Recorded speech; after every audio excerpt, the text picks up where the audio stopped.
ஞானேந்திரியங்கள், விஷயங்கள், அப்புறம் அதோட தேவதைகள், அதெல்லாம் நம்ம லைனா பார்க்கலாம். ஃபர்ஸ்ட் வந்து காது, நம்ம கேட்கும் சக்தி. அதோட விஷயம் பார்த்தீங்கன்னா சப்தம்.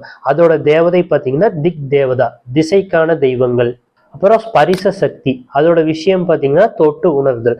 அதோட தேவதை பார்த்தீங்கன்னா வாயு தேவன். அப்புறம் கண், நம்ம பார்க்கும் சக்தி. அதோட விஷயம் பார்த்தீங்கன்னா ரூபம், அப்புறம் கலர். அதோட தேவதை பார்த்தீங்கன்னா சூரியன்.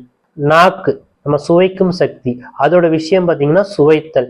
அதோட தேவதை பார்த்தீங்கன்னா வர்ண தேவன். அப்புறம் மூக்கு, நம்மளுக்கு வாசனை சக்தி. அதோட விஷயம் பார்த்தீங்கன்னா வாசனை. அதோட தேவர்கள் பார்த்தீங்கன்னா அஸ்வினி தேவர்கள். 5 ஞானேந்திரியங்கள், கண்ணுக்கு தெரியாத சக்தி, நம்ம ஸ்தூல சரீரத்துல 5 இடத்துல வந்து வெளிப்படுதுன்னு பார்த்தோம். அந்த இடத்துக்கு பார்த்தீங்கன்னா கோலகம், ஸ்தானம் அப்படின்னு பேரு.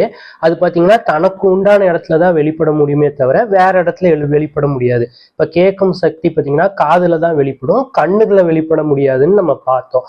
அடுத்தது பார்த்தீங்கன்னா அதோட விஷயம், அது என்ன அறிவு கொடுக்குதுன்னு பார்த்தோம். அப்புறம் அதோட தேவதை, அது என்னன்னு நம்ம பார்த்தோம்.